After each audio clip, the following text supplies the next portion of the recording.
What's going on, everybody? This is Cody, the Home Theater Hobbyist, and today I have another comparison for you. This is coming to America on 4K UHD disc versus Amazon Prime Video 4K UHD, which is a streaming service. Now, Coming to America is one of my favorite movies, and the sequel is coming out on Amazon Prime Video in early March. So I wanted to take this opportunity to understand just how good the video and audio quality is on a streaming service, and that being Amazon Prime. So in this video, I'm going to be comparing the disc to the streaming service. So let's get to it.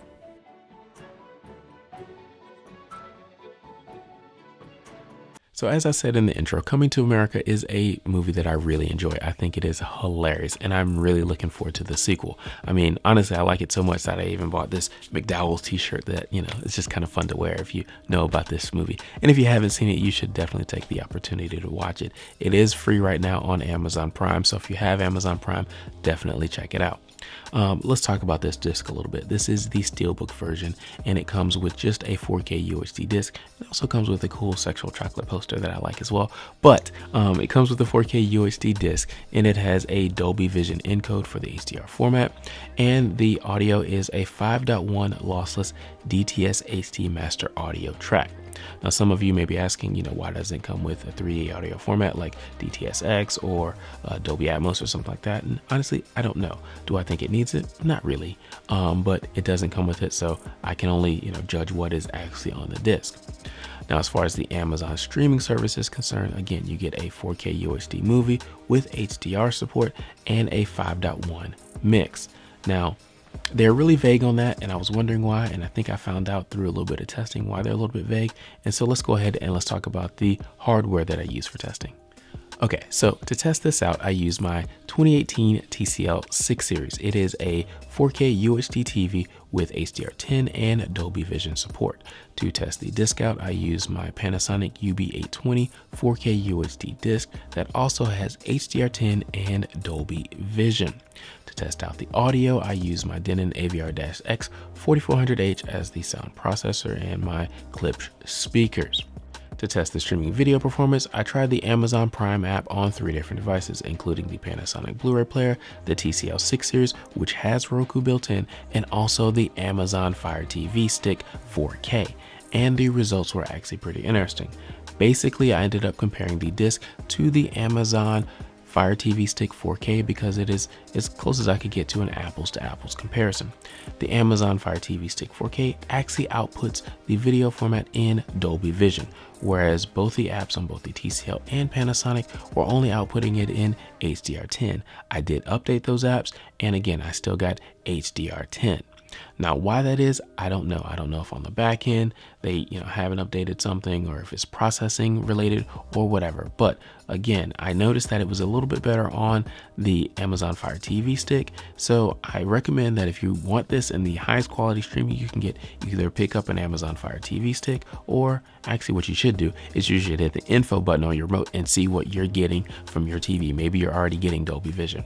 But again, to make it an apples to apples comparison, that's what I used. Now let's talk video quality, and quite frankly, this movie really benefits from the 4K format. First and foremost, the increased resolution gives you just much more detail in the princely robes and all the jewelry that the king wears and things like that, that we just couldn't see on previous formats. I mean, it looks fantastic. But one of the things that I'm happy that they did was they were good stewards of the disc, because they still left just a little bit of film grain in there, so it still looks like a movie that was shot in the 1980s. It's not super sharp like it was shot in 2021. It looks like a film from the 1980s. Now, that being said, there is at least one scene in the movie where the camera was just a little bit out of focus on the actor's face, and that is retained in this particular version, and well, in not only this but also the streaming version as well. And I like that because again, it's still keeping with the overall intent of the movie. I think it looks good. As far as colors are concerned, having the wider color gamut helps the colors in this movie pop. Reds pop, blues pop. There's still, browns and stuff like that in the overall palette, and it's a lot of browns in there, but the colors do pop, so I like it. Now, comparing the disc to the streaming service, the disc still looks better than the streaming service, but it's not a ton better. If the disc is a 10, I'd say the streaming service is a 9.6, even a 9.7. What I found was that I think the disc looks just a little bit more cinematic in its cadence, and even the flesh tones I think are just a little bit more natural, whereas the streaming service just seemed just to push colors just a touch more, just a touch, not a ton, but just a touch more, and I found the disc to be a little bit more natural looking. I also noticed that the details of the disc are just a little bit sharper when compared to the streaming service, whether you're looking at clothing, but especially in some of the background shots. And I think that just has to do with the fact that you're dealing with a little bit more compression from a streaming service than you are from a disc. You can, do 80 megabytes a second from a disc if you want to, whereas your streaming service is trying to keep it, trying to keep the bit rate down just a little bit. So I think that is the area where the disc still outperforms the streaming service. But again, the disc is a 10, the streaming service is a 9.6, even a 9.7. So it's not bad.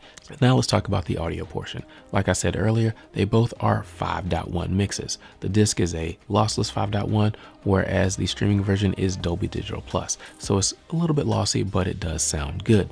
This is an overall front heavy sound mix. And what I mean by that is the bulk of the vocals are going to be coming from your front sound stage, your left, center, and right channels, with the center channel doing the bulk, and I mean the bulk of the work, especially for the dialogue.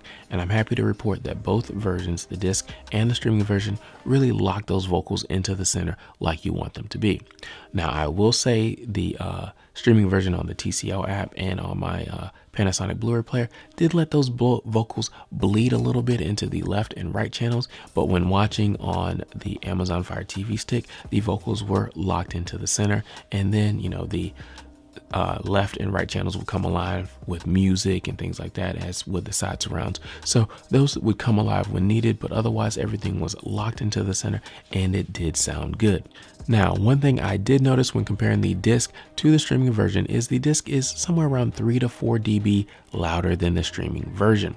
I would have to turn my volume up just 3 to 4 dB to get the same level of volume between the two. And I found that to be interesting. I also noticed that the disc was just a little bit, just a touch more dynamic when compared to the streaming version at basically the same volume level. So there's a little bit more dynamics there with the lossless audio track as compared to the Dolby Digital Plus. But the Dolby Digital Plus really did sound good. And if the disc is a 10, I'd say that the streaming version is like a 9.8. Finally, let's talk special features. The disc has the special features that you would expect. Things like cast interviews, talk about music, costumes, that sort of thing. Whereas Amazon has different special features. They've got their X-ray system, so you can, hit the button and you can see which actors are in the scenes, or you can see goofs and trivia and stuff like that. And so I think they both have sort of their place, and I wish you could get both in one place, but you can't. So in this particular regard, I'm going to give the disc an 8 and give the streaming service, let's say, a 5, because I do think that, some of the cast interviews are a little bit more important than the X-ray features and things like that. But that's just my opinion. Overall, I am excited about the sequel because the video and audio quality from Amazon is pretty comparable to the disc. So I think it's going to look and sound good, especially if I watch it on the Fire TV Stick 4K, which I plan to. Now, will the story be any good?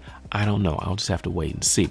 If the story is good and the video quality is very, very good, maybe I won't buy the disc. But then again, I really like this movie, so I could see me buying the disc at some point in the future if they release it and the story is good.